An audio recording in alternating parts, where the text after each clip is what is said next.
Hello, Mrs. Fleek's science students.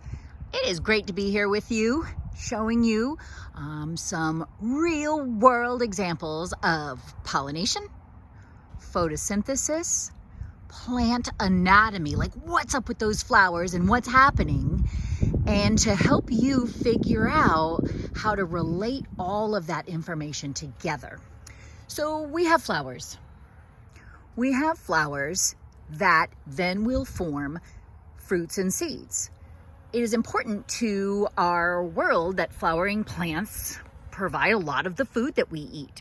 So when you think of tomatoes and peppers and almonds and strawberries, all of those vegetables and fruits produce flowers, which then need to get pollinated.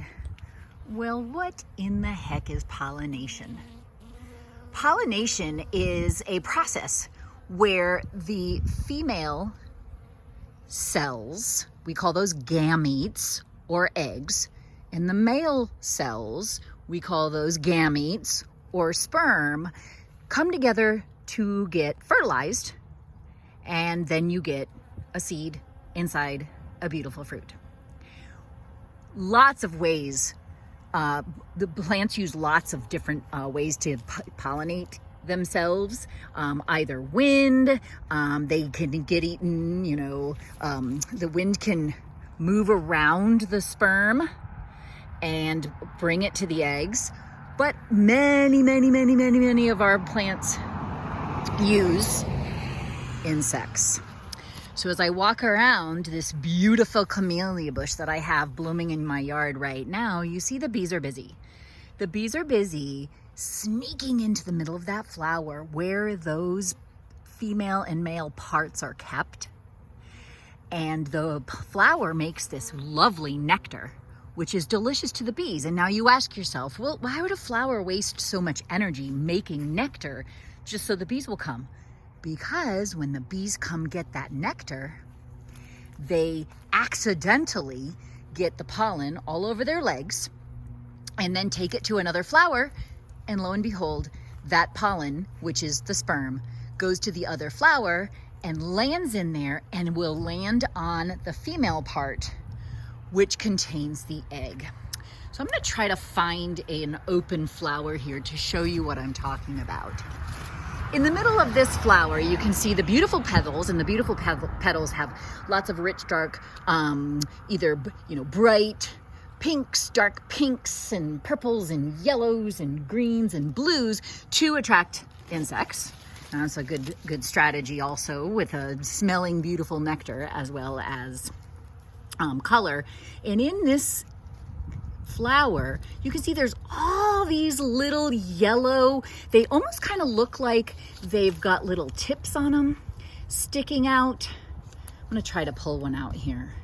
So you do see how at the end of that stalk there's a little top? Well, that's called an anther, the top of that stalk, which is the filament. The filament in the anther is the male part of the plant. That anther at the top is filled with pollen, which is the male gamete or the sperm. Flowers have sperm because they sexually reproduce. You can see that this flower has tons and tons and tons of anthers, lots and lots and lots of sperm. And what the bee or the insect wants to do, see if I can get down in the middle here, is find the carpel. So I'm going to take away the stamens with the filaments and the anther, and what's left in the middle is, we say patty pistil or Kathy carpel. Now, I remember Steve Stamen, Kathy carpel, or patty pistil. So I know, like, I'm gender stereotyping here. Steve is the boy, Steve Stamen. Kathy carpel is the female part. This flower has one carpel. That carpel has a sticky top called a stigma, and that sticky top allows the bees to come by, and that pollen will land on that stigma and get stuck, and then it'll go down the long style down into the ovary. That ovary is where the eggs are kept, and when the eggs are there, They get fertilized by the sperm, and lo and behold, you get seeds. Pollination is nature's way of mixing up genes so that not everybody's a clone. Some plants do reproduce by cloning, by what we call asexual reproduction. Some plants reproduce sexually. Some plants actually do both. Strawberries can reproduce asexually and sexually. So you can see that this plant, this camellia bush, which is ginormous and has been blooming over winter, what a great way for my bees to get food, for pollination to happen, and for the next life of this tree. Now, when we look at this bush right here, we see, oh my Lord, it is spending so much energy on flowers and nectar. It's probably not spending as much energy on photosynthesis. But these green, beautiful leaves, we know, are the cells that complete photosynthesis. The cells of the petal do not complete photosynthesis. The cells in my flower, male and female parts, no. The cells in my roots, no. It's the cells in the leaves that have the light energy from the sun, carbon dioxide from our air, goes inside. There's little holes called stomata, and they go in there. And of course we need water, and you know where the water comes from. Actually, with humidity, water vapor can actually get in here, but a lot of times the water comes from the roots. And that leaf has cells that are specially designed to produce sugar. That's that chloroplast in the cell.